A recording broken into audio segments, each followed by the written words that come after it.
Buenas tardes, amigos. Gracias por acompañarnos a hacer esta sobremesa. El tema de hoy es la educación y también, obviamente, lo que tiene que ver con las elecciones en la entidad gremial que nuclea a los docentes de nivel primaria.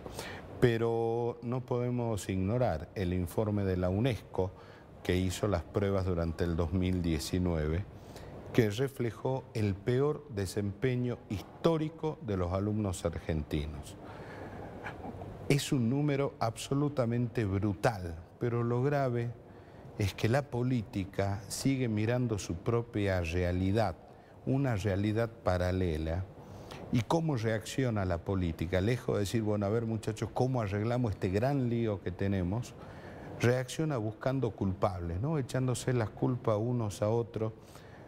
Inclusive hasta la propia portavoz del gobierno, la señora Gabriela Cerutti, responsabilizó a Macri de esto, ¿no? Recordemos que Macri asumió en el 2019 y las pruebas fueron todo el periodo anterior, que es donde gobernaba Cristina Kirchner.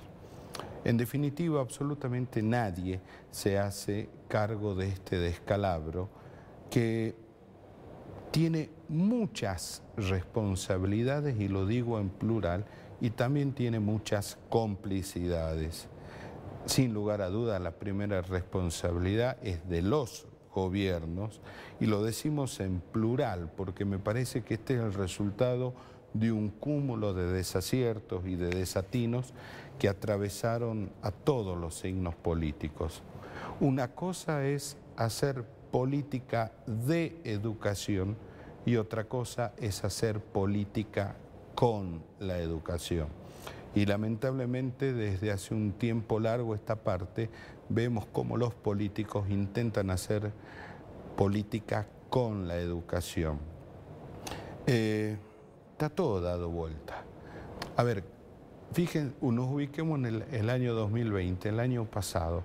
Hasta el propio presidente de la Nación, Alberto Fernández, dijo que para su gobierno no era una preocupación tener las escuelas cerradas.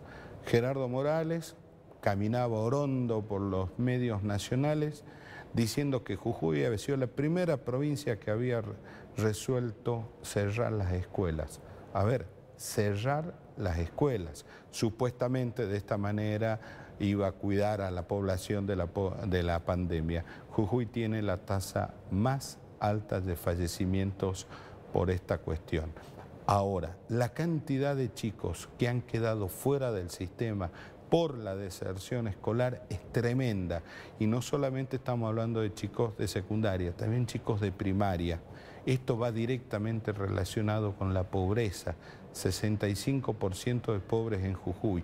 Y si a estos chicos no le damos al menos la herramienta que pueden adquirir en las aulas, oscuro destino le espera a la provincia y a Jujuy.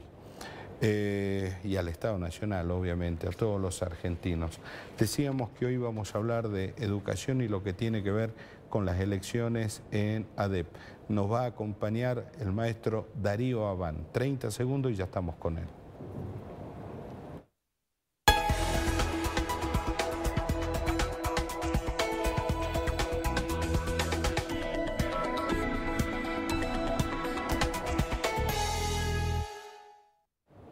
Seguimos en esta sobremesa. Darío, muchísimas gracias por estar con nosotros. Buenas tardes, gracias por tu invitación.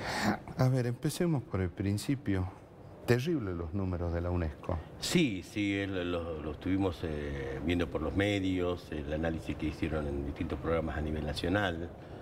Esto acá en Jujuy nos ha pasado por el propio tema de la pandemia, que nos ha golpeado tanto, ¿no? A ver, yo creo que no fue la pandemia, fueron las cuarentenas electorales. ¿Sí? Las cuarentenas se flexibilizaban o no de acuerdo al termómetro político y electoral. O sea, hicieron política con la cuarentena y no política de cuarentena. Eso es política de gobierno, política educativa, que responde a parámetros que están alejados de lo que es la realidad educativa de la provincia. Siempre hemos planteado, y eso fue realmente con el ministerio de la anterior gestión, las dos realidades distintas. Había una realidad de escritorio, como que vos planteas, y otra realidad que marcaba, digamos, la realidad educativa de las escuelas, de la provincia, de los niños. Las escuelas cerradas en Jujuy a mí me traen algunas imágenes en la cabeza. Primero, una foto de un grupo de 8 o 10 chicos sentados todos amontonados en una esquinita de la plaza de Uquía, porque era el único lugar donde tenían alguna posibilidad de tener un ratito de conexión. La otra imagen que se me viene es ese papá que sube hasta un cerro en la puna y ahí construye una taperita para que su hijo pueda recibir alguna información de sus maestros, porque arriba de ese cerro es el único lugar donde había internet.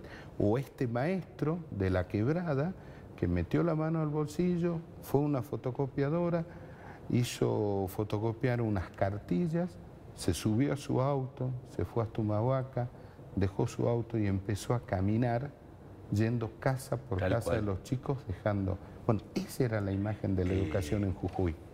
A ver, esto lo sostengo y ya lo dije en muchas oportunidades. La educación virtual en la provincia fue sostenida con el bolsillo del docente, la educación pública virtual. Sí, esto y que produjo en ese momento enojo por parte de la ministra y todo. Hay innumerables anécdotas con respecto al tema de la virtualidad, donde bien decís de que hubo sectores de la ruralidad y también urbanas donde el acceso, el docente tuvo que reinventarse, reconstruirse pedagógicamente porque nos tomó de sorpresa y no estuvimos preparados para las plataformas digitales. Los equipos que tenían los docentes eran un equipo familiar. ¿Por qué decimos que sostuvimos la educación pública virtual? Porque la conectividad, vos sabés, Andrés, que sale plata. Entonces no es lo mismo el uso familiar a tener que datos que se pagan de internet para poder sostener la conectividad con otros niños. Hay innumerables, como el que vos señalas, casos de que la vocación y el compromiso de la docencia hizo que más allá de la conectividad dejaran las cartillas para los niños que no tenían conectividad en la fotocopiadora del barrio, interesándose para poder llegar. Nos tuvimos que reinventar con las clases. He visto, yo les puedo mostrar clases. Acá en la ciudad, claro, habían docentes que recorrían las casas de los chicos apoyando a aquellos que los veían un poco más retrasados que otros. Por eso siempre le digo yo, siempre que tengo la oportunidad, acá hay una sola persona que le va a asegurar la calidad educativa de su niño. Y eso se llama la maestra o el maestro en la soledad del aula. Acá no hay ni director, ni supervisor, ni el mejor ministro de la nación, de la provincia, porque es el maestro con su vocación de servicio, con su ser padre, el ser padre que uno no puede dejarlo en la casa, el que más allá de la cuestión pedagógica se da cuenta de esta cuestión social, las disfunciones sociales, el niño que viene mal alimentado, el niño que viene con problemitas de padres separados, de toda esa cuestión que es de experiencia. ¿Cuántas veces vos debés recordar a tus maestros también? Cuando, sí, por supuesto. Al niño que le faltaba la zapatillita, al niño que va desabrigado, entre los colegas empezamos, che, ¿quién tiene del hijo que ha dejado chiquito para esta cuestión solidaria que es realmente, que a veces no se tiene en cuenta y no se valora lo que hace el docente frente al aula? Vuelvo a reiterar, nadie más que el docente en la soledad del aula con sus niños le va a asegurar la calidad educativa, sea el plan que fuere. Pero acá yo tengo una crítica hacia el gremio en particular y los gremios docentes en general, y alguna vez lo conversamos en la radio. Hace mucho que los gremios no hablan de educación. Nosotros siempre plantean el tema salarial, que es legítimo y es justo que así sea, pero está la otra parte también. Nosotros, Andrés, siempre estuvimos preparados. Recordá que en varias oportunidades, desde el sindicato de ADED, le hemos tirado el guante al Ministerio de Educación diciéndole nosotros que queremos debatir de educación, hablar de perfeccionamiento docente, del ser docente de la provincia de Jujuy. No es lo mismo el colega de Humahuaca que el de acá de Capital, claro. Son distintas vulnerabilidades. Nunca pudimos hablar con el Ministerio de esto. Cuando hablábamos de la grilla, ¿por qué nos opusimos a la grilla? Porque unificaban todos los niveles de la educación y hacían chocar los estatutos. Eso nunca lo pudimos hacernos entender. Nosotros, ¿qué le decíamos? Fíjate vos cómo quisimos hablar de educación y no nos dejaron. Nosotros desde nuestro sector tenemos en la comisión directiva colegas que tienen un rato largo de aula y tienen, digamos, conocimiento teórico, porque yo si bien tengo un manejo normativo, tengo compañeros de comisión que tienen un marco teórico pedagógico mucho más fuerte que yo. Cuando hablamos de la grilla, ¿qué le decíamos? Mirá la realidad educativa de hoy. La grilla por la cual se valora la trayectoria profesional de un docente de nivel inicial primario es del año 60. Me parece que el mundo ha cambiado un poquito. Entonces, ¿cuál es la realidad educativa que siempre peleábamos con el ministerio? Le decían, ministra, tenemos una grilla de valoración docente porque hay infinidad de colegas que son en nivel inicial, por ejemplo, licenciadas en nivel inicial. 3 años de esfuerzo, de capacitación, inversión también, porque las colegas se han invertido. Cuando van a crear, no vale absolutamente nada, la tienen que guardar en el cajón. ¿Por qué? Porque en la grilla del año 60-73, la ley de homologación de título, no existía la licenciatura, los posgrados, los seminarios.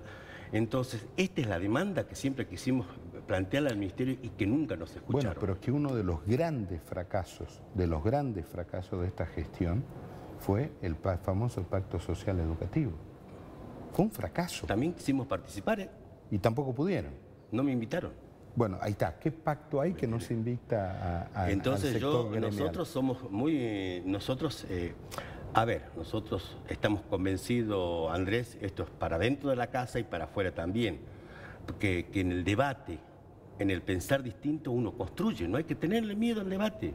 Podemos tener pensamientos diferentes y nosotros tenemos la capacidad de asimilar lo bueno, decir, no, acá tiene razón, esto no lo comparto, y uno va construyendo en ese sentido. Siempre lo hicimos para adentro y para afuera. Con el ministerio también lo intentamos hacer. Por eso, en estas reuniones con nuestra nueva gestión, le volvimos a exigir el tema de la grilla. Necesitamos que se valorice la trayectoria real del para docente. Incentivar al propio docente también que cada vez sea mejor. Por supuesto, por ahí pasa el desafío. La capacitación, pero también la capacitación en servicio, ¿sí? Porque acá, si bien se hablaba desde el Ministerio de Educación de que hay una inversión en infraestructura, en nuevas escuelas, en perfeccionamiento docente, nosotros queremos que este perfeccionamiento sea planteado de acuerdo a la realidad educativa de cada zona. Claro, pero acá vamos a otro tema. No sirven los esquemas y los bloques planteados así. Bueno, pero acá también vamos a otro tema. El gobierno ha resuelto durante la gestión anterior del ministerio que los docentes iban a ser de acuerdo a dónde vivían. ¿Sí? A ver, yo imagino el papá de cualquier chico, lo que pretende que esté fuerte al aula, sea el mejor, no el que viva más cerca. Esa es la problemática del famoso decreto 1807, que cuando como sindicato salimos a plantearlo, todos miraban al costado, nadie decía, ningún sindicato educativo sabía de qué se trataba, y estábamos en la plaza reclamando esto, de que lesionaba derechos históricos de la docencia. Hoy al nuevo... esto era de los chicos. Totalmente. Es más, le dijo, yo en una paritaria le dije a la ministra, ustedes han destrozado la trayectoria profesional del docente. ¿Por qué? Porque llegaron a limitar la entrega de cargos al barrio. O sea, el colega que que vivía en Alto Comedero no podía tomar bajo la viña. Una locura. Entonces, si bien era el tema, nosotros qué es lo que estamos planteando, y que se dio lugar, nos han informado que ya la caducidad del decreto 1807 ya se empezaron a publicar los listados de orden de mérito para el traslado, cambio de función, la reestructuración de los concursos de primera y segunda, que también decía, usted aprueba el concurso, pero únicamente escuelas cercanas a su domicilio. Entonces vulneraba, esto se descomprimió con este nuevo ministerio, otras problemáticas históricas que es, vuelvo a reiterar, el tema de la realidad educativa. Las delegaciones ministeriales, las regiones ministeriales fueron creadas para descentralizar la administración. Exactamente. De cuando llegó este ministerio, de la noche a la mañana el colega de la Quiaca tenía que venir acá a Capital a presentar salario, personal. ¿Cómo y la virtualidad? No, pero no, aparte de eso tenía que presentar los papeles acá, la obligación de presentarlos acá, teniendo la delegación regional de la Quiaca. Claro, pero además, a ver, tanto que han agitado el tema de la virtualidad, pero resulta ser que no se puede mandar un mail. No, así que ese era el tema. El tema de la noche a la mañana. Esto realmente fue muy duro. A mí me tocó y a mi comisión una gestión de las más duras, históricas. De la noche a la mañana, se les ocurrió al ministerio generar el tema del número CUPOF, como el DNI del cargo. Sí. ¿Qué hizo esto? Lo llevaron tan administrativamente que impidieron al director la gestión de los recursos humanos, o sea, de los docentes. Usted, Andrés, maestro de 5º grado, no podía pasar a 4º o subir a 6º porque el CUPOF es de 5º y usted no puede moverse. Los colegas llegaron a un momento que los colegas tuvieron que pedir traslado en la misma escuela para cambiarse de turno, cuando antes, históricamente, vos le presentabas al director, porque el colega Juan se va trasladado, yo quiero moverme al turno con una simple nota de una reorganización interna, y los colegas que venían trasladados venían al grado o al turno que quedaba vacante. Esto no. Recién con esta gestión pudimos destrabar esto. Esto nunca con el Ministerio de Isolda pudimos hacernos entender de que habían lesionado los deberes y atribuciones del personal directivo, que no los podía... No, y que además resolvía los problemas rápidamente. Tuve mucho diálogo con el ministro anterior, pero eran diálogos. O sea, era como... No se resolvía nada. Claro, era como un confesionario. Vos decías tus problemas, te escuchaban, pero no había la solución, que es la que estamos encontrando ahora. Ahora, celebramos que por lo menos en esta nueva gestión diálogo hay. Hubo mesa de trabajo. Que no es poco. Claro, mesa de trabajo donde uno debate, donde dice, está así, esto me parece anecdótico porque llegó un momento la ministra me preguntó a mí, ¿usted tiene problema de quedarse? Bueno, acá nadie se levanta hasta que no encontremos un acuerdo. Eso debe ser. Claro. Darío, 14 días y elecciones en ADEP. ¿Por qué no va a la reelección? Porque creo que ya nunca he sido de las reelecciones. Yo he sido 2 veces miembro de junta calificadora vocal, miembros se llamaban en esa época, ahora son vocales, pero nunca fui proclive de la reelección, siempre fui más de correrse y dar lugar a otro que haga mejor el trabajo que uno. Yo creo que se ha cumplido una etapa, la docencia tiene que volver a elegir, a pesar de que teníamos, vos sabés que el 31 de agosto se venció el tema de la prórroga de mandato, sí, y otorgaron 180 días hábiles que nos llevaban a mes de mayo. Tranquilamente podríamos, como hicieron otros sindicatos. No, nosotros el 31 de agosto, mitad de septiembre, ya convocamos al Congreso y ya se fijó fecha, porque se tiene que democratizar. Siempre rápido. Porque se tiene que democratizar para no dar lugar a que nos cuestionen como institución la falta de representatividad, que es lo que nos preocupaba.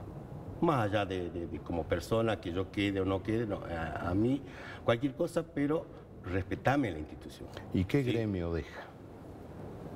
Hay varios gremios que están usando lo que está escrito. ¿Qué gremio deja usted? Perdón, sí, yo tengo el orgullo de haber recuperado la democracia sindical de mi sector. Estuvimos 10 años con dirigentes sentados en un lugar donde la docencia no los había elegido, ¿sí? Por travesuras electorales con las urnas.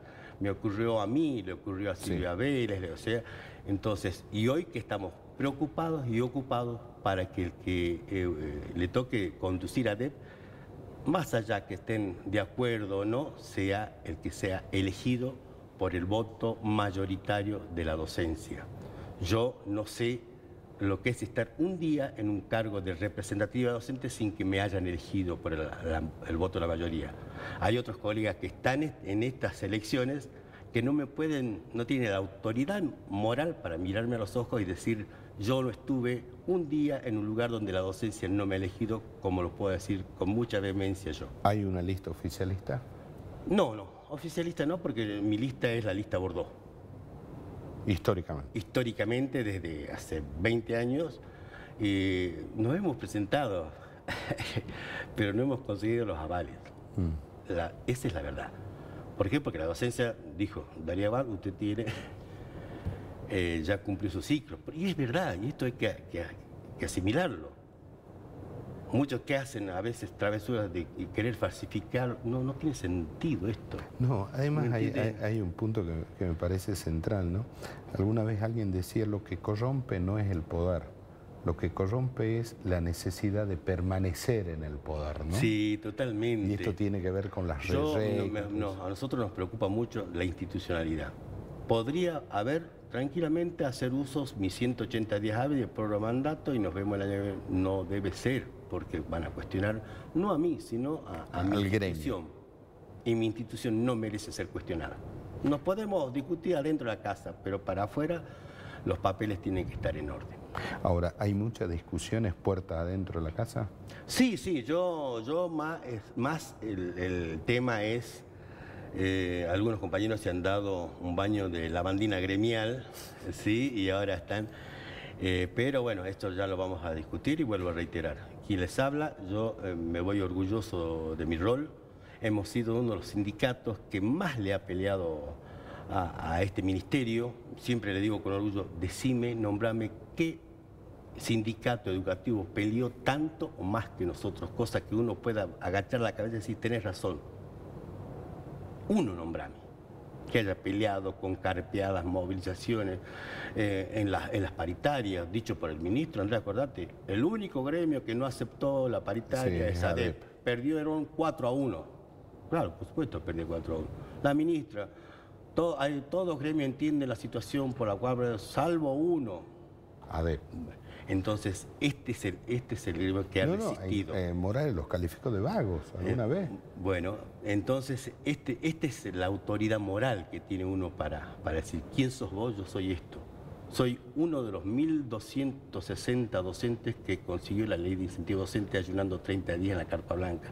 Eso es lo que uno se lleva. Y por supuesto el reconocimiento de mis colegas, el respeto. Yo puedo entrar tranquilamente en cualquier escuela. Mientras podía, hacía docencia, iba con mi afiche, esto pueden dar testimonio en muchas escuelas, explicando sobre antigüedad, que hemos conseguido en estos 3 años de gestión. La bonificación por título tiene nombre y apellido, se llama ADEP. La secretaría, la jerarquización de las secretarias docentes, una pelea histórica que tenemos nosotros, tiene nombre y apellido y se llama ADEP. Históricamente, la antigüedad era hasta el 120%. Sí. Siempre fue. Hoy nos vamos y es hasta el 150%. Hoy. Y esas fueron peleas de paritarias. ¿Me entienden? Entonces, hoy, ¿qué es lo que estamos planteando? El tema del Frente Alumnos, que lo hemos planteado la ministra también. El Frente Alumnos si bien el gobierno lo dio como la equiparación, esto es un presentismo encubierto, porque si faltás lo perdés. Entonces estamos exigiendo de que el Frente Alumnos sea de carácter permanente. Así que en esas cuestiones y hasta el último día voy a seguir gestionando diversas problemáticas que hacen al... ¿Y el día 15 de diciembre dónde va Darío?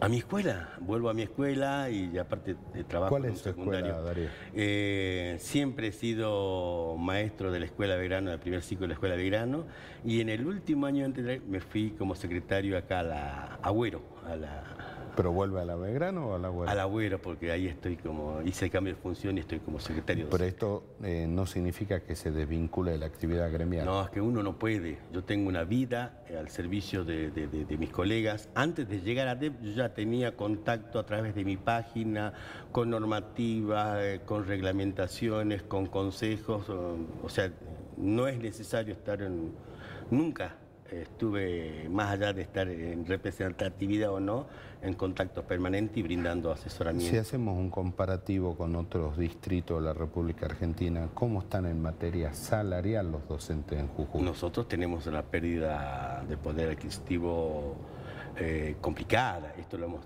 planteado hasta en el tema del bono, que lo hicimos en forma individual y en el conjunto del Frente Amplio Gremial. Les dijimos, por ejemplo, pedíamos la apertura de paritarias en el mes de noviembre, ahora vamos a volver a insistir con todos los compañeros del Frente Amplio que se abran las paritarias y también hemos fijado posición y la hemos firmado. No se cerraron las anteriores. Exactamente. Ese es el gran punto. No se cierran las paritarias anteriores, entonces está todo abierto. Nosotros, el tema paritaria, me acuerdo en 2018, 2019, ahora que sacar el tema paritaria, cuando nosotros no se cerraban las paritarias, eso bien, no se cerraban las paritarias y nosotros tomamos medidas de fuerza, ¿qué hicieron? Conciliación obligatoria. Acá hubo un solo sindicato que rechazó 3 conciliaciones obligatorias, Andrés, algo que no se animaban muchos a hacer, a enfrentar al gobierno. ¿Los multaron o algo o no? Sí, tenemos causa en el Superior Tribunal, o sea, nos seguimos defendiendo. Esto es algo que no se... Esto es histórico, porque ¿cómo era siempre el tema de las conciliaciones? Vos me dictás conciliación obligatoria, muchachos, conciliación hay que levantar y todos en paz. No. Nosotros planteamos, ¿por qué? Porque dijimos en esa época que era una medida nacional, que no tenía injerencia, nos defendimos, perdimos en la sala y seguimos, pero defendimos que el derecho a huelga. Claro. Darío, ¿cuántos docentes están en condiciones de votar y cuántas listas se presentan? Hay 3 listas que se van a someter a la consideración de la docencia. Cerca de 8.000 docentes. Se va a votar en toda la provincia. Esto se vota en cada una de las escuelas, hay una urna. Vota únicamente el docente que pertenece a ese establecimiento. Eso lo quisimos también hacer democráticos y tratar de tener la mayor cantidad de participación. O sea, no hay excusa para no votar porque estás ahí. Ni siquiera... Salen en el recreo y votan. Exactamente. Y después lo único que tenemos centralizado en las delegaciones del interior son el voto de los compañeros jubilados. Esto porque no hay manera de... Entonces ponemos las urnas ahí y bueno, esperando la mayor participación. ¿Un solo día se vota? Sí, ese día nada más, porque se vota el día 14. turno. Vota únicamente el turno mañana y el turno tarde. A ver, vota el turno mañana, se llevan las urnas. No, deja la urna para el turno tarde. En la misma urna. En la misma urna, porque vota la escuela en esa urna nada más. Bueno. No vota nadie ajeno al... Darío, muchísimas gracias por haber venido. Gracias, Andrés, por este acompañamiento en esta gestión, siempre permitiéndome expresarme libremente, a veces en desacuerdo, que es bueno estar en desacuerdo, eso es lo que no entiendo. Y bueno, agradecerte por todo el espacio y los momentos compartidos. Muchas gracias a usted. Gracias a usted. A ustedes, muchísimas gracias por habernos acompañado. Dios mediante, a las 2 de la tarde nos juntamos mañana para hacer otra sobremesa. Chao, gracias.